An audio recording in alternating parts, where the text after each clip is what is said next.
ते आमचे बाळा नांदगावकर इथे त्या ह्याच्यात घेऊन आले, काय ते छोट्याशा कमंडलूमधनं पाणी घेऊन आले. म्हटलं मी नाही पिणार. एक नदी या देशामधली स्वच्छ नाहीये. परदेशामध्ये आम्ही अनेकदा जातो त्यावेळेला बघतो तिकडच्या नद्या स्वच्छ नद्या. आमच्याकडे सगळं पोल्युशनचं पाणी आतमध्ये, कोणी आंघोळ करतायत, कोणी कपडे धुतायत, काय वाटेल ते चालू आहे.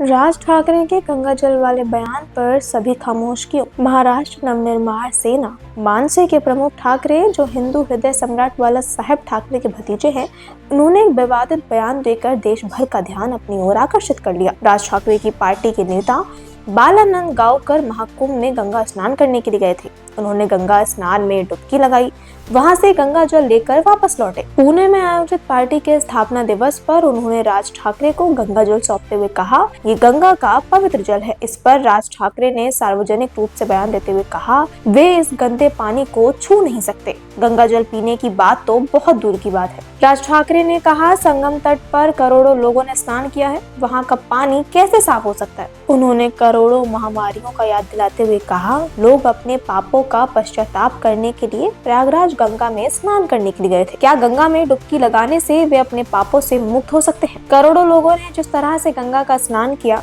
जिस तरह से संगम तट पर शरीर को मल कर नहाया, इसके बाद वे पानी कैसे साफ हो सकता है? उन्होंने गंगा की सफाई से मामले को जोड़ते हुए कहा, जब केंद्रीय एजेंसी कह रही है गंगा का पानी बहुत दूषित हो चुका है, तब मैं इस पानी पर कैसे विश्वास कर लूं? कौन इस गंदे पानी का आचरण करेगा? राज ठाकरे यही नहीं रुके, उन्होंने ये भी कह दिया, हमारे देश की कोई भी नदी साफ नहीं है। हम नदियों को माँ का दर्जा देते हैं, लेकिन हम नदियों में जाकर कपड़े धोते हैं, स्नान करते हैं, नदियों में गंदगी बहाते हैं। ऐसे में कोई भी नदी साफ रह ही नहीं सकती। उन्होंने ये कहकर हिंदू आस्था का मजाक उड़ाया। हम हिंदू नदियों को माँ का दर्जा देते हैं और उन्हीं में सबसे ज्यादा गंदगी फैलाते हैं। विदेश की नदियों का उल्लेख करते हुए उन्होंने कहा कि विदेशी लोग नदी को अपनी माता नहीं मानते, लेकिन वो नदियों की साफ सफाई पर पूरा ध्यान रखते हैं। वहीं की सारी नदियाँ सुरक्षित है, उनका पानी भी बिल्कुल शुद्ध है। उन्होंने कटाक्ष करते हुए कहा, राजीव गांधी के जमाने में गंगा साफ होगी, ये सुनते हुए आ रही।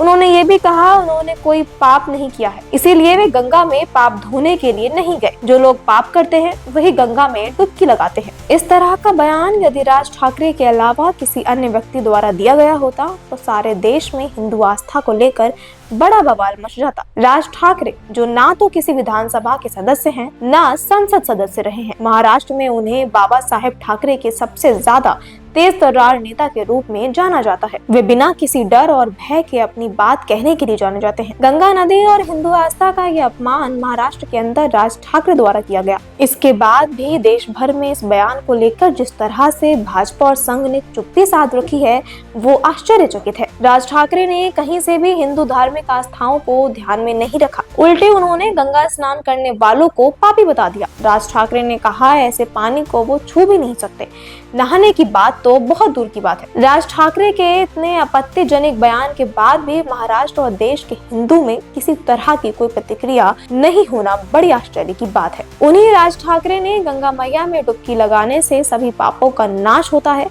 उसका मजाक उड़ाया। गंगा के पवित्र जल से सभी हिंदू आस्था के साथ हवन पूजन इत्यादि के कार्यक्रम शुरू होते हैं। गंगा जल से भगवान का अभिषेक होता है। उस गंगा जल के बारे में राज ठाकरे की ये प्रतिक्रिया निश्चित रूप से हिंदू आस्था पर ठेस पहुंचाने वाली बात है। राज ठाकरे ने कहा, जब इतने बड़े पैमाने पर वहां पर लोग एकत्रित हुए, करोड़ों लोगों ने संगम तट और गंगा में डुबकी लगाई, ऐसी स्थिति में गंगा का पानी साफ हो ही नहीं सकता। अब देखना यह है कि राज ठाकरे के इस बयान पर भगवाधारी साधु सन्यासी, विश्व हिंदू परिषद और संघ किस तरह से अपनी प्रतिक्रिया देते हैं। लोकसभा एवं महाराष्ट्र के विधानसभा चुनाव में राज ठाकरे ने भाजपा की मदद की थी।